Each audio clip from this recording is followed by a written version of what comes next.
Hello everyone, हम लोग अपना एसक्यूएल पढ़ रहे थे स्ट्रक्चर्ड क्वेरी लैंग्वेज, जिसमें कि मैंने आपको कल एक वर्कशीट दी थी जिसके अंदर मैंने आपको दो एग्जांपल्स दिए थे जिसमें आपको टेबल बनानी थी और टेबल में डेटा इंसर्ट करना था। मैंने ये एग्जांपल्स आपको इसलिए दिए थे ताकि मैं एक बार जज कर पाऊँ कि आप एग्जैक्टली एसक्यूएल को कहाँ तक समझ पा रहे हैं। पहला एग्जाम्पल हम देख कर चलते हैं, जो है एक टेबल है जिसका नाम है स्टूडेंट, और स्टूडेंट नाम से हमें टेबल आपके सामने रिप्रेजेंट हो रही है। अब कितने बच्चे समझे कि ये आउटपुट है, हमें इसका इनपुट जनरेट करना है। अब देखिए, इनपुट जनरेट करने के लिए सिंपल सी बात है, कॉलम नेम यहाँ पर 3 दिख रहे हैं हमें, तो सिंपल सी बात है कि कॉलम हमें जो क्रिएट करने हैं उसमें 3 कॉलम बनाने हैं और उसका डेटा टाइप आपको सामने से दिख रहा है और उसकी लेंथ हमको एक को हम स्पेसिफाइड कर रहे हैं, मतलब एक की लेंथ वो बता रहा है 15, दैट मीन्स बाकी की लेंथ उसने नहीं डाली है। ओके, बात यही है कि बाकी की लेंथ उसने अच्छे से नहीं डाली है, एक्सप्लेन नहीं किया है कि आपको कौन सी लेंथ यहाँ पर मैनिपुलेट करनी है। ओके, अब इसके बाद अपन बात करते हैं, जब अपन को डालनी ही नहीं है वैल्यू तो हम कैसे बनाएंगे। देखिए, इसकी क्वेरी देख के चलते हैं। यहाँ पर हम यहाँ लिखेंगे क्वेरी, तो क्वेरी हमें क्या लिखनी है, फर्स्ट ऑफ ऑल कि मैं स्टार्टिंग से बता रही हूँ जो जो हमें इसमें यूज करना है। फर्स्ट ऑफ ऑल, अगर हमारा डेटाबेस नहीं बना हुआ है तो हम क्या करेंगे, क्रिएट डेटाबेस। ओके, सपोज करो मुझे क्रिएट करना है डेटाबेस और डेटाबेस का मैंने नाम लिखा क्या, एन। ओके, हो गया। अब इसके बाद मुझे क्या लिखा आएगा कि मेरा डेटाबेस सक्सेसफुली क्रिएट हो चुका है। अब मुझे इसी डेटाबेस को यूज करना है तो मैं लिखूंगी यूज डेटाबेस और कौन सा, सॉरी, यूज एन, क्योंकि मुझे डेटाबेस का नाम लिखना है। मैंने लिखा यूज एन, मतलब यूज करना है मुझे एन को। अब यूज करने के लिए यूज करने के बाद में मुझे भाई डेटाबेस भी यूज में आ गया। अब डायरेक्टली मुझे अपनी क्वेरी बनानी है टेबल को क्रिएट करने की, तो क्रिएट टेबल के लिए हम लिखते हैं क्या, क्रिएट टेबल, और टेबल का नाम क्या है, स्टूडेंट। ये आपके ऊपर ऑप्शन में है, क्योंकि मैं समझा रही हूँ इसलिए मैंने स्टार्टिंग से बताया, आपको यहां से बनाना है। ठीक है, अब देखो हमने देख लिया 3 कॉलम है, तो हम लोगों ने लिखा सबसे पहले आईडी, जैसा इसमें शो कर रखा है आपको वैसा ही लिखना है, आईडी। और आईडी के बाद डेटा टाइप उसका क्या रखा है, इंटीजर। इंटीजर के लिए हम इंट लिखते हैं और एज वी नो दैट कि इसकी लेंथ हमें नहीं डाली है, कोमा लगा देंगे। उसके बाद सेकंड कॉलम है हमारा नेम, और नेम में इसको डाला है उसने varchar में, और varchar में वैल्यू डाली है उसने 15। और थर्ड जो कॉलम लिखा है वो है स्ट्रीम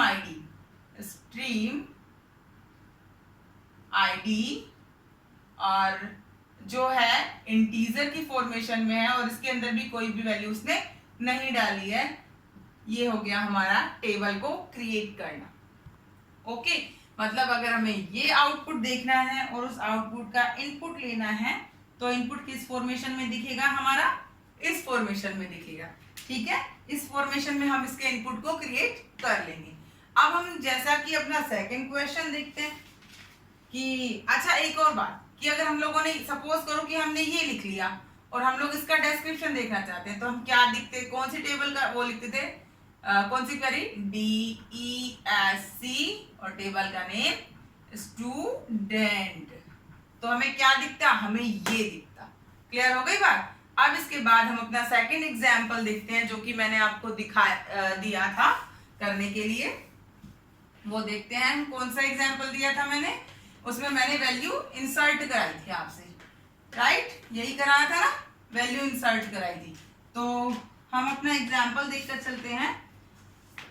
इसमें एक टेबल बनवाई है मैंने आपसे, जिसमें कि मैंने 5 रो बनवाई है ना। होप सो कि आप लोगों को याद होगा क्या करवाया था मैंने। तो एक टेबल बनवाई है और लकीली इस टेबल का नाम भी क्या है, स्टूडेंट। ठीक है, इसमें मैंने 3 कॉलम लिए हैं। पहला कॉलम रोल नंबर, जैसा कि मैंने आपको बताया, या तो स्पेस मत दो, स्पेस देते हो तो अंडरस्कोर साइन, ठीक है, या और सेकंड कॉलम है नेम, और थर्ड कॉलम क्या है उसका, सब्जेक्ट। ठीक है, 3 कॉलम है जिसमें उसने रोल नंबर 101, 102, 103, 104 एंड 105। ठीक है, नेम उसने लिखा है राहुल, विकास, पुनीत, देन सचिन, और उसके बाद उदय। ठीक है, ये उसने सब्जेक्ट, और उसके बाद इसने सब्जेक्ट इसका लिखा है आर्ट्स, इसका साइंस, फिर आर्ट्स, और उसके बाद कॉमर्स। ठीक है, ये इनके सब्जेक्ट के फॉर्मेशन उसने कर दिए हैं। अब आप सोचो कि अगर हम इसके लिए टेबल बनाते हैं तो हमें दोनों चीजें करनी पड़ेगी।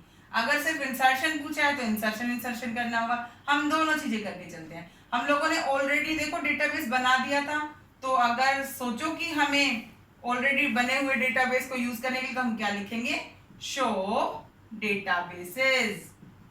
इससे क्या होगा, इस क्वेरी से हमें पता चलेगा कि हमारे सिस्टम में ऑलरेडी कितने डेटाबेस बने हुए हैं। अब जैसे कि आपने शो डेटाबेसेस की आपके पास लंबी चौड़ी लिस्ट आ गई, आपको मिल गया, अरे मैंने तो NN बना रखा था, तो हम क्या करेंगे, यूज NN। ठीक है, उसके बाद हम टेबल बनाएंगे। हमने लिखा क्रिएट टेबल। ऑलरेडी अगर स्टूडेंट नाम से टेबल बनी हुई है तो उस नाम से डुप्लीकेट टेबल नहीं बनेगी, आप इसको स्टूडेंट 1 करके चेंज कर सकते हैं। तो हमने लिखा स्टूडेंट, या तो पहली टेबल जो स्टूडेंट बनी हुई इसको डिलीट करो वहां से, या फिर इसका नाम चेंज कर दो, स्टूडेंट 1। और फिर मैंने लिखा रोल नंबर, जैसा कि हमें पता है इंटीजर फॉर्मेशन में है ये, तो मैंने डाला 5। साइज में ऑक्यूपाई करा के चल रही हूँ। देन लिखा मैंने नेम को मैंने डाला कैर में, इसमें 10 डाल दिया मैंने। और उसके बाद मैंने लिखा सब्जेक्ट, और सब्जेक्ट को भी मैंने कैर में डाला है, जो कि 10 ऑक्यूपाई करेगा। ओके, ये तो हो गई हमने टेबल क्रिएट करी कैसे। अब हमने टेबल क्रिएट करने के बाद मुझे इसमें वैल्यू इंसर्ट करनी है। तो वैल्यू इंसर्ट करने के लिए मुझे डालना है क्या, इंसर्ट इनटू, और इंसर्ट इनटू के बाद टेबल का नाम लिखना है मुझे। टेबल का नाम क्या था मेरा, स्टूडेंट 1। ठीक है, अब आप देखो कि मैं और भी दूसरा तरीका बता रही हूँ जिससे कि आप इजीली इसको कर सकते हो। स्टूडेंट 1, और उसके बाद आप डायरेक्ट इसमें लिख सकते हैं वैल्यूज, और वैल्यूज में आप वैल्यू डालेंगे, जिसमें मालूम मुझे मैंने लिखना है 101। नेम में मैंने कैर लिया है, तो मैं इन्वर्टेड कोमा में लिखूंगी राहुल, और उसके बाद मुझे लिखना है आर्ट्स, उसको भी इन्वर्टेड कोमा में डालूंगी।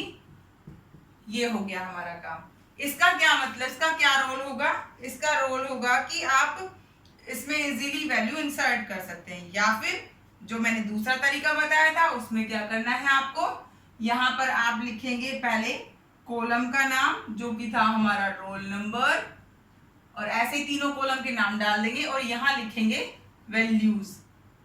ठीक है, और इस तरीके से हम लोग अपना डेटा कंप्लीट पुट कर लेंगे।